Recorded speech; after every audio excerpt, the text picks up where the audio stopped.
বাকি কথা পরে হবে।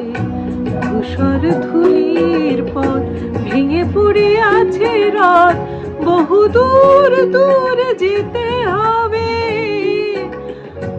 আজ তবে এইটুকু থাক, বাকি কথা পরে হবে। ধূসর ধূলির পথ ভেঙে পড়ে আছে রথ, বহু দূর দূর যেতে হবে। আজ তবে এইটুকু থাক, বাকি কথা পরে হবে।